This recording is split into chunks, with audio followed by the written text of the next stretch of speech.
Bonjour les amis, c'était ce vendredi le verdict du procès des assassins et des complices des assassins de Samuel Paty. Alors c'est une histoire qui me parle un tout petit peu, ça s'est déroulé il y a 4 ans, c'était en octobre 2020. Je vous dis que ça me parle un petit peu, parce que c'était juste à 10 km d'où j'ai vécu une grande partie de ma vie. C'était dans ma circonscription, je connais très bien ce coin-là. Rappel pour les gens qui savent pas tous les éléments. Samuel Paty est prof d'histoire, il applique le programme, on parle de la liberté d'expression, il prévient les gens de la classe qu'il va faire voir des photos qui sont prévues dans le programme, des dessins de caricatures, il propose aux musulmans, aux élèves musulmans que ça pourrait choquer de sortir de l'école, de la classe et tout. Je veux dire, le mec se borde bien. Il n'empêche qu'il y a une élève, une collégienne de 13 ans qui n'était pas présente au cours, qui fout le bordel à peu près partout où elle passe et qui raconte à son père qu'il a montré le prophète nu, que le prophète était noir.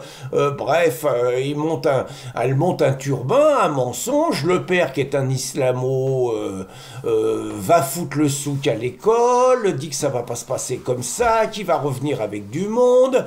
Il se maque avec un prédicateur islamo-radical qui descend à l'école aussi. Il y a des intimidations énormes, ils lui foutent le bordel sur les réseaux sociaux, en racontant naturellement que Samuel Paty doit payer et tout, et à l'arrivée, vous avez un Tchétchène qui se pointe avec un couteau, conduit par 2 autres personnes, dont une qui lui achète le couteau. Samuel Paty, petite précision, pendant 10 jours, Samuel Paty vit un calvaire, parce qu'il est d'abord désavoué par la hiérarchie de l'éducation nationale, il n'est absolument pas protégé, il est rejeté par une partie des enseignants islamo-gauchistes qui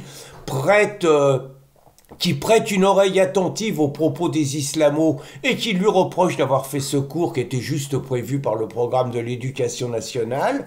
Le mec se sent en danger, il refuse de s'arrêter, il ne veut pas prendre d'arrêt de travail, il est tellement terrorisé que lui qui paraît un mec très doux, pas fait pour la bagarre, il vient travailler avec un marteau dans son sac à dos, il sort, il est suivi par l'assassin, qui lui met un coup de couteau, qui lui met des dizaines de coups de couteau, qui lui coupe la tête et qui s'en va. Voilà, c'est en France un enseignant qui est décapité à la sortie de l'école parce qu'il a appliqué le programme et que dans notre pays, on a le droit de montrer des dessins, même si ça plaît pas à certains religieux outragés. Donc voilà, 4 ans après, c'était le procès, ça a été grandiose, parce qu'on est quand même dans un pays où quand il y a un enseignant qui se fait couper la tête, il faut quand même juger quelques personnes, même si les flics ont abattu l'assassin, bonne chose de faite, au moins l'autre il va pas nous coûter du fric en tôle comme Abdeslam, parmi les gens qui sont assassinés, qui sont jugés, il y a celui qui a acheté le couteau, et alors lui il savait pas qu'il a acheté le couteau, mais il savait pas que le couteau il allait servir à tuer. Il pensait que l'assassin de 18 ans, c'était pour offrir à son grand-père. Vous voyez, il savait pas. L'autre, qui l'a emmené sur sur l'école en voiture, il savait pas qu'il avait des mauvaises intentions, vous voyez. Tous les élèves qui ont indiqué à l'assassin qui était Samuel Paty et tout à la sortie, élèves musulmans, ils savaient pas qu'il y avait des mauvaises intentions non plus. Le père, il est pour rien. Le père, il a cru sa fille, c'est pas de sa faute. Et puis, le prédicateur islamiste, il a pas du tout incité au crime, il connaissait pas l'assassin. Vous voyez, le contexte, quoi. Alors, on a retrouvé 2 de nos vieux copains avocats dans cette affaire. On a retrouvé notre grand copain Wadi El Alamouchi. Alors, Wadi El Alamouchi, c'est l'avocat des islamistes. On l'a déjà eu plusieurs fois, notamment parce que c'était l'avocat du CCIF, et que sa spécialité, c'était de faire reporter des procès au dernier moment, alors que nous, on était là quand même, qu'on s'était déplacé, qu'on avait été loin, en disant qu'il n'avait pas eu le temps de travailler le dossier. Et les juges, bien évidemment, lui donnaient raison, et il a pu faire juger des affaires plusieurs fois. Alors, Wadi El Alamouchi, c'est aussi une autre particularité, c'est que c'est un mec qui est membre du Parti Socialiste, c'est-à-dire avocat des islamistes et membre du Parti Socialiste. Comme ça, supposons que vous ayez un avocat membre du Rassemblement national qui défende des néo-nazis, je suis pas sûr qu'il n'y aurait pas des campagnes de presse là.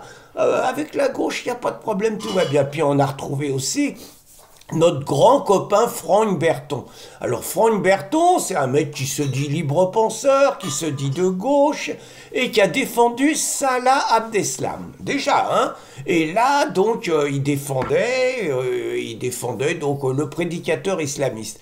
Ce qui est intéressant, c'est que Franck Berton, comme Dupond-Moretti, c'est des mecs qui disent que, pour justifier quand même un peu le choix de leurs clients, c'est des mecs qui disent que dans un état de droit, tout le monde a le droit d'être défendu. Nous, on est d'accord. Mais par exemple, je me rappelle avoir sollicité Dupond-Moretti pour qu'il nous défende, nous, comme dans un et qui défendait, lui, gratuitement un frère Mera. Hein, c'est ce qu'il disait. Pour qu'il nous défende gratuitement, nous aussi, parce qu'on n'avait pas de sous, puis qu'on était attaqués, puis que c'était notre droit. Pas de réponse. Franck Berton, on l'a sollicité pour qu'il défende Christine Cazin. Elle aussi, pas beaucoup de sous et beaucoup de procès. Pas de réponse. Par contre, pour défendre les islamos, ils sont là. Donc, bon, les verdicts, on les connaît. Hein, les deux jeunes qui ont accompagné l'assassin, ils se prennent 16 ans. Le prédicateur islamo, il se prend 15 ans. Et le père de la gamine, qui a foutu le bordel, il se prend 13 ans. Entre nous, je trouve incroyable que la gamine, elle s'en sorte, guillemets, les cuisses propres, si j'ose dire, alors que c'est quand même elle qui a manigancé tout. Ce qui est intéressant, c'est les réactions après ce verdict. Il y a déjà une première chose, c'est que la sœur de Samuel Paty est obligée d'être évacuée par les forces de l'ordre pour la protéger de la colère de la famille du père de la collégienne, celui qui s'est pris 13 ans. C'est-à-dire qu'on est dans un pays, la France, cette nana a perdu son frère dans des circonstances sordides, j'imagine ce que doit être son quotidien quand elle pense aux derniers jours, aux derniers instants de son frère, le calvaire quotidien que ça doit être. Elle se bat remarquablement, Michael Paty, pour que la vérité soit connue, pour que la démission et la trahison de l'éducation nationale soient reconnues, et puis pour que les assassins de son frère et leurs complices soient quand même punis à hauteur de la gravité de leurs crimes. Et c'est elle, en France, qui doit être évacuée sous les menaces d'une famille d'islamistes. Et cette famille qui se comporte comme ça, qui manifestement n'a pas le moindre remords par rapport à ce qu'a fait la collégienne, par rapport à ce qu'a fait le père, cette famille se permet d'insulter et de menacer la sœur de la victime, et cette famille n'est même pas expulsée. Ce qu'il y a d'étonnant également, pour ne dire que ça, c'est que vous avez celui qu'on présente comme un chercheur islamologue, en fait, qui est un collabo de l'islam de la première heure, un chercheur au CNRS qui s'appelle François Burgat, et une journaliste de la diversité qui se permettent tous les deux d'évoquer le fait que les deux, le prédicateur et le père, sont des prisonniers politiques. Des prisonniers politiques parce qu'ils ont encouragé, mis en place toutes les conditions pour qu'un professeur se fasse couper la tête par un de leurs coreligionnaires, par un de leurs disciples. Et les mecs, c'est des prisonniers politiques. Mais on croirait les insoumis parlant des terroristes palestiniens, vous voyez, qui sont jamais des assassins, qui sont jamais des terroristes, qui sont jamais des islamistes, mais qui sont des combattants, et quand ils sont arrêtés et mis en tôle par Israël, on croirait donc ils les en parlent comme si c'était des prisonniers politiques. Ces deux raclures, des prisonniers politiques, il faut quand même oser. Alors, je n'ai pas vu par contre de réaction de Thomas Porte, celui qui est le véritable porte-parole du Hamas en France, le député insoumis du 9-3, qui se relâche un petit peu parce qu'en temps normal, il aurait amené tout son soutien donc à ces deux prisonniers politiques et à leurs familles. En attendant, naturellement, hommage à la combativité de Michael Paty et bon courage à elle pour la suite et chapeau bas pour la détermination dont elle a fait preuve. Bonne journée les amis!